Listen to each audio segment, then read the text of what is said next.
What's up, everyone? It is Sunday, September 22nd. I am LTJ Reeves. This is Throwing Light, and if you're not throwing light, you're not acting right. Before I get started with my guest tonight, who is going to be Lord Thunderknight, my I am male sibling, TK. Before I get to TK, I just want to remind everybody that this Throwing Light was initially a collaboration inspired with Ashwell Sexual Health and Wellness in Austin. They provide services for our community, sexual health services, mental health services. They even have a food bank. Even better, if you're in Austin or if you're in any other place around the world, you can donate to Ashwell so you can help keep these services going for our community. Just go to ashwellatx.org, learn about Ashwell, and you can donate. With that being said, let's kick it on over to my IML Class 46 brother, Lord Thunderknight.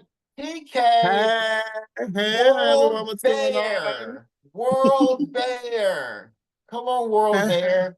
So what's before I going get on, y'all? started, before I just want everybody to know that me and TK Lou just spent the weekend together at Mr. Michigan Leather. So we literally just were around each other for like 2 days. Yes. So we are both in Michigan right now. I'm in Grand Rapids and you're in Detroit.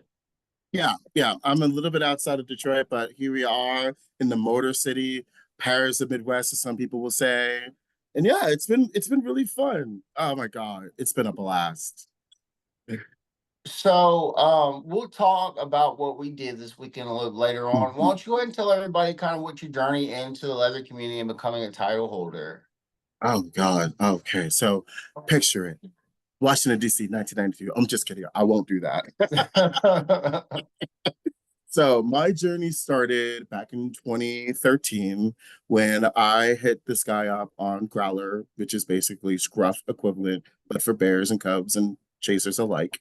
And this guy messaged me to hook up, and I went over to his house up in West New York, and we hit it off. We played around a little bit, and over time he sort of became like my mentor. I came out the closet back in 2012, and I really didn't have a role model at the time, so he became my role model. And so he started teaching me things about the gay culture, how to live life in New York City at the time because I was in college. And over time I just really developed this bond. And fast forward to 2 years ago at Mid-Atlantic Leather, I decided that this is who I am as a person. I just love experimenting. My my flags are long, and it started, and then that's when I became a kinkster. I announced to the world that yes, I'm a freak like everyone else. So my Hey, title there journey, there are yeah, freaks that are like heterosexual freaks. So let's just say for the record though, there are freaks everywhere. We right. just our community just so happens to have dialogues about it. Right, and we'll get to that in a bit. But so my title journey is very interesting. So I was at New Jersey Leather last year, and I heard about Mr. Mayhem Leather at BBM, and I was thinking about it because I always wanted to do something that I would never do, and running for a leather contest does fit that role. And so I was thinking about it with my friends. And as I was talking about it with my friends, this puppy comes up who's a good friend of my sir and says, well, it's not like you got pride in it. Like, oh, so I got called out to run for this contest. And I submitted my application, and here we are. That's how it usually Um, happens, right? yeah, peer pressure is it sometimes works. So my first title was Mr. Mayhem Leather Bear. And then after I did my year of time, I competed for World Bear, in which I am your World Bear 2024. Woo! To go from to go from competing for an international title and then going back to back and competing for another international title and winning. Mm-hmm. Um I guess the trajectory is what people typically think stereotypically is that once someone competes for IML, they're like done. There are the rare breeds that compete for another title and come back. But then, Mhm. just in general, getting another title, why? A lot of people might, that generally is the question that we would be asked by our mentors. Why do you need another title? But tell everybody, what did you feel like you still had to do, or what was left in your journey? So for me, I'm a leather bear. I intersected both worlds of leather and the bear community. I feel that there wasn't, and there is not, a lot of representation in both of those worlds. So for me, competing for IML was to announce the world that I exist. And I learned a lot from that experience. And I took that experience and competed for World Bear. And it helped me to communicate my thoughts, my feelings, my ambitions, my goals at World Bear. And that's what the difference was between the two for me. So yeah, it's to continue what I've always been doing on a bigger scale. I thought you were fairly. I found you as someone that's new to the leather community. Me being in the title world at such a young age in the community, I found your personality and stage presence to be intimidating when we were competing. Because I'm like, I don't have, like, I can't. It was an eye awakening experience to me to see how much people put into their stage presence, and just they're having their energies, and you have one of the biggest personalities of our class, no doubt. Oh, So it's interesting. I just want to say for the record that you're a very polished person too. So you're not winning these contests because of any fluke. This is all finesse and polish. You have a sense of who you are in the leather community, where I'm still baking in the oven a bit, and I'm okay with that. Like I'm a leather man in terms of getting crap done and being ready. As far as my leather aesthetic goes, though, I have some exploration to do, and I learned that. But I didn't get where I got because of the leather I was wearing. right. I So someone who when I first competed for Mayhem Leather Bear, I didn't wear a lot of leather. The most extent on my leather was the vest that I bought at MAL, my first vest that I bought, uh, a leather hybrid kilt that I bought, and leather boots and some gauntlets, and that was it. That was the extent of it. And one of my contestants commented on that, in that, from the year that I ran from BBM to World Bear, I really changed how I present myself. And I feel like a lot of that was because I was still learning on what a leather bear meant to me. And so I just kind of very much just put myself out there. Um, I learned a long time ago that there are people out here who can't be themselves because they're afraid. And I want them to know that you can be you and still be valid. And so, yeah. So just be mayhem. Just be yourself and cause ruckus sometimes. So you're mayhem, right? But I had Andy on here, Daddy Andy, last week, and Mhm. y'all swapped. But we talked a little bit about being a leather bear. And you have just now pointing out, that there's leather and there's bear, and that you are a bridge of those two things. Mhm. Where do the bear community and the leather community intersect? That's a very long-winded question. I, I would I, say for but it's, me, it's. I think this is a great opportunity to, educate the people, and yeah, it's worth the discussion because, um, people need to know what the difference is. yeah, I agree. For me, the one big intersection between the two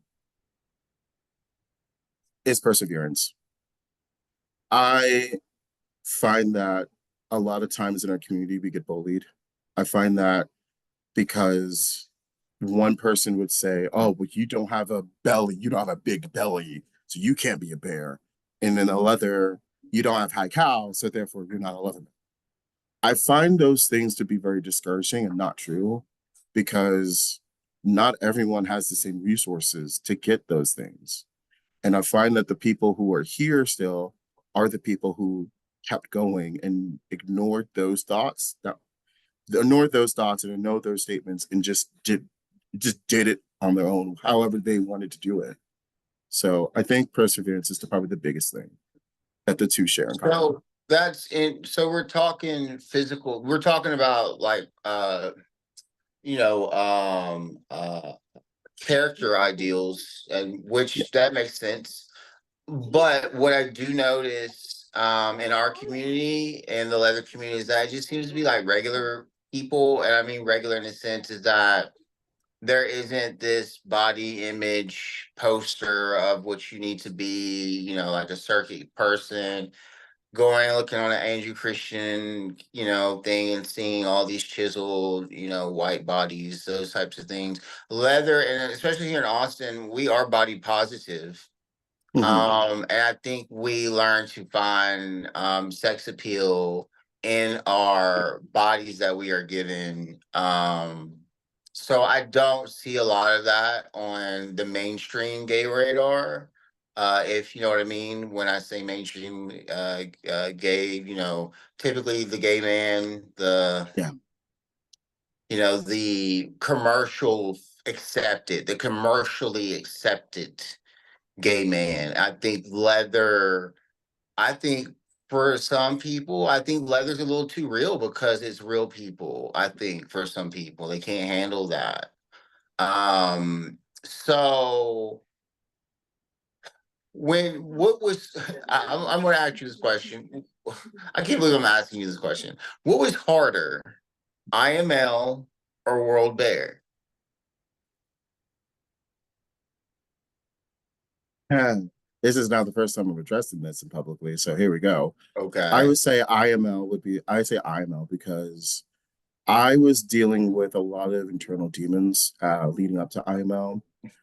Um, a lot of people don't know, but TK is not my original name. So I changed my name back in 2018 because just I didn't feel like I was the person that I was born at the time. And so I really reinvented myself. And there were a lot of things that were left over from my old life that needed to kind of process and kind of deal with it. So IML for me was like the last part of my old self coming to terms with. And as a kid, I struggled with feeling accepted and belonged. And so when I competed for IML, hanging out with you and our brothers this weekend was just a reminder that A, I'm not alone. B, people do love me. And C, that I am valued and I do belong. And that was something my old self can never fully accept that. So yeah, I'm always pretty hard for that. So yeah. So post IML, so like we're what, 4 months out, you Yeah. know. You know, they talked about us having like kind of maybe this like down period after IML. That's not what really happened for me. There was more of a hunger when I was done, and then Mhm. there was a little bit of I don't want to process in this moment right away that what I just did won't happen that way again. And that Mhm. did I spend enough time with the people that I share that experience with? Because once Mhm. the contest was over, was I in my head the whole time? Just all those things started to come up, and then I pretty much hung out with AJ up until the point that it was to say goodbye, and it was just like, um, while we were in it, like the waiting seemed forever. But I'm sure if we could get it back and could enjoy it for what it was, we would do it again. But we came in there to compete, and we could not overlook that it was a competition. um But I think this past weekend proves, TK and I were in Michigan. We were in, how you say it, Sagatuck, Side talk, side wherever talk.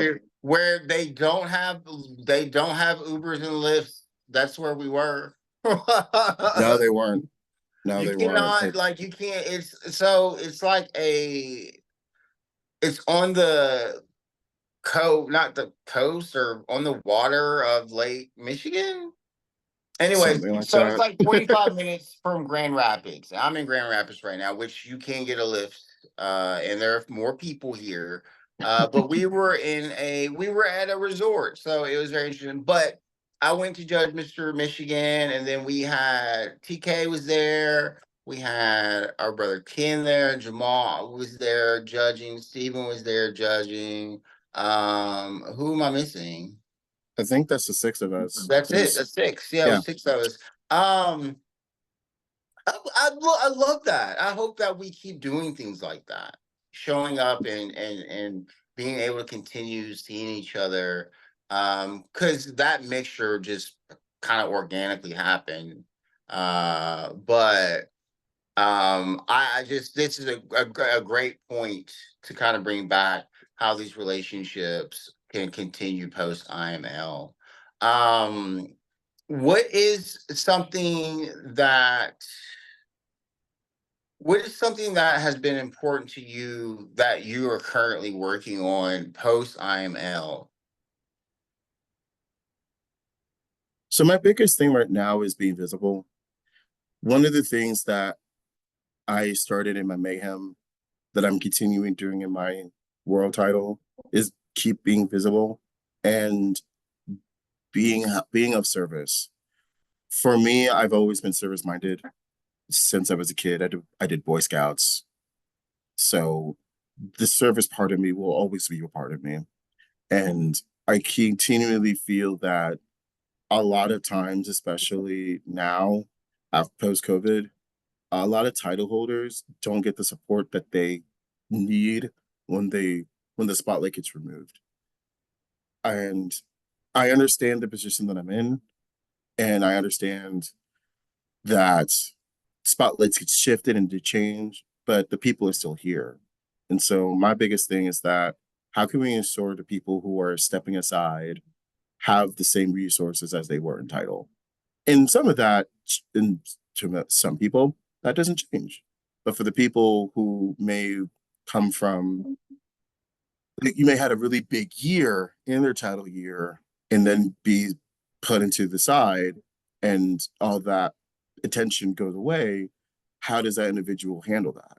I feel like a lot of times we stress about self, mental health. And I just kind of wanted to continue pushing that objective of we're here, we're not gone. We just have a different role now. We still are humans too. I love that. Yeah. Because I'm a your title holder. I just feel like if you're a juggernaut in your community, I think that the title should just be um well, that's not always the case. I think the title should be essentially your contract to prove that you're worth the investment to the community. Yeah. Is that fair? Yeah. You know, Absolutely. if you're you're doing whatever you're doing four times harder than the five previous world bears, like, and you're actively doing the thing is that we keep actively, if we're actively still doing the work, why would we not have the support? Because it's like, Right. 'cause what people don't understand, what we mean, it's not like, it's not like we stepped down or got something and it changed who we were and what we were trying to do. That's the thing they try to tell you about IML. You should already be doing the things, or even when you're getting a title, you should be doing what you're presenting. Mm-hmm. And a lot of people come there and like, well, I'm going to do these things once I get the title. Yeah. And I it's personally feel, oh, sorry, go ahead. no, you're fine. Keep going. So I find that you're not going to have a master plan when you first get your title here. Like when the dawn or the guard gets cast on you, you're not gonna have a master plan because you're trying to figure out what the hell did I just sign up for. In my case, but Tell them, I TK, tell them that having a title is not, it's not easy. It's no not if you want to do a good job, right? right, and so I feel that a lot of times that these titles that we get posted on, there's like the best way I can describe it is like there's like this energy that comes with it, and dealing with that energy is dependent on per person. I am in that type of person where I have a boisterous amount of spirit, and that being in a title with that spotlight, I'm used to that. But there are people who, when they get the title or they think about getting that title, maybe some like they probably don't fully grasp what's happening. And I think that's something that I see more and more since I became title. And I don't know how I don't know where to go from there, Like, does that make sense? Right? I think that people like the look of it. That's, Right. I think, what attracts. But I don't think a lot of people know the function of it. Mm-hmm. Yeah. So I get what you're saying. Yeah. And so now that you have this person who has this title, this person that is a representative in their respective community, it's like there's a million questions that would be asked, but I think the first question I would ask myself is, what am I like? What outside of my contract obligations with my producer, what do I want to do? And so it starts with everyone has a different goal, everyone has a different objective. For me, when I became Mayhem Leather Bear, I had no idea what I was supposed to do because I got let free reign at most part. Just as long as I don't do something that would get me arrested, essentially. Okay. You went with arrested. Okay. I was just going to say trouble, but you said arrested. Arrested. I said Okay. arrested. Fair enough. Um, but at the same time, I know myself and I know who I am as a person. My personality will not change because I have this crown on my head. I just find that when people are put in spotlights, they feel like they're pressured into becoming who someone else's ideals are. I have been very fortunate that at a younger age, when I did Magic the Gathering and all these other high visible sports and activities, I was already in that spotlight and I kind of understand how I feel and what I do under that pressure. And I feel that a lot of new and emerging people who are young, who are becoming title holders, now they are addressing something they probably have not addressed before, which is mental health and regulating their own mental health in the spotlight. Yeah. So I've heard people, be like, "Oh, you're gonna love retirement because you don't have the spotlight on you or whatever." And I keep thinking because you wrestle because it's like, "Oh, if I get my sash up, does all my power go away?" And that just isn't the case if you're doing the work. What it did, for me, my journey, this title was an introduction of who I am. I'm still coming out to this community, and I recognize that. And I still have parts of me that I'm untapping, but I recognize that. I mhm. am not a fully realized LTJ Reads. I am recognizing that. But I'm going to get there. And that's okay. But what I'm telling people here is to come in the community with limited knowledge, little experience, to compete in 3 leather contests, one an international, win one of the other contests, like at the beginning of my leather career. You get what I'm saying? So like I went to school and that's how I see it. I've learned how I need to carry myself. I learned what conflicts will happen. But you want to know what? Giving up the stash might make a lot of my interpersonal conflicts go away. And that's one thing I must say is that as much as I have loved having this stash, I have not enjoyed having conflicts. that I didn't want to have conflicts. And you've got to be ready for that, especially if you're going to do anything, any move you make in the community. We Eyes are all watching don't, you. we are not the best communicators.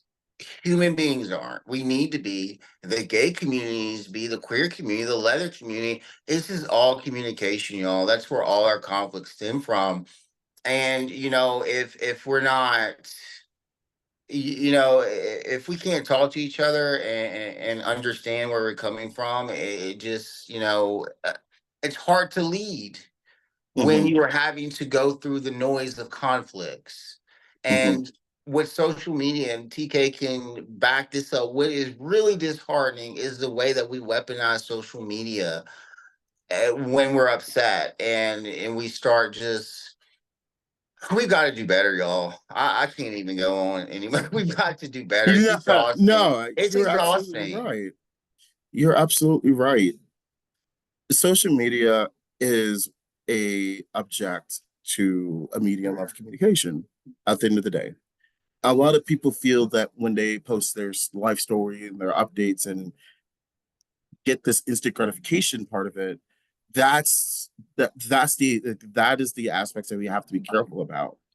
Is if we're looking for if we're posting things on social media to look for validation for ourselves, that is something that we have to really be careful about, because what you think might happen may not always happen, and you may not always think that there's a consequence of that. So I caution social media, because you don't know who is reading your posts.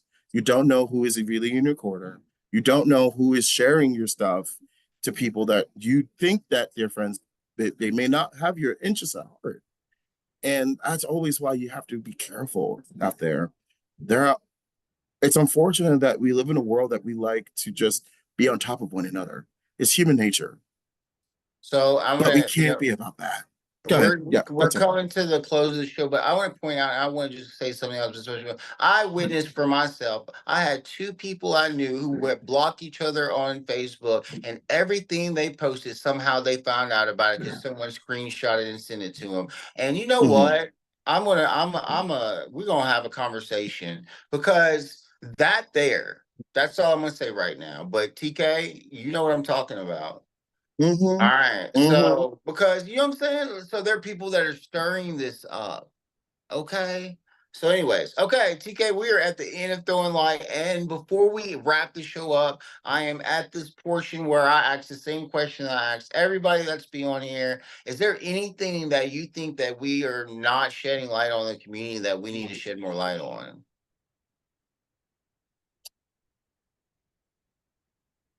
Be confident in your own power. Be confident that you can do the thing. And if you're not confident, you have a support group that can. Beautiful. All right. Well, I know that we are going to be seeing amazing things with TK. We are, I mean, we're family now. I would love to have you back on the show at any point, anytime that we Hell figure yeah. out. Yes, please come back to Throwing Light. I want to get you one of the group ones as well too. Yo, that has been the end of this episode of Throwing Light. Thank you so much for your watching. We are in the 50s, man, with episodes. That's fantastic. With that being Yeah. said, y'all, remember, if you're not throwing, wait, remember, this is my new thing, TK. We all have to say this together at the end now. You Okay. ready? Now, look, it's going to be 1, 2, 3. If you're not throwing light, you're not acting right, okay? You ready? Yeah. 1, 2, 3. If you're If not you're acting not right, acting right, you're you ain't. not acting right. I don't know what I got confused. Well, wait. One more Wait, time. wait, Okay. let's start over. Yeah. 1, 2, 3. If you're If not you're throwing not light, throwing light, you're you not ain't acting right. acting right. There we Mm-hmm. go. If RuPaul said it herself. All right, y'all. Thank y'all so much. That's it. All right. Thank you. Thank you, LT. Can't wait to see you again. Thank you, everyone. Let me stop this.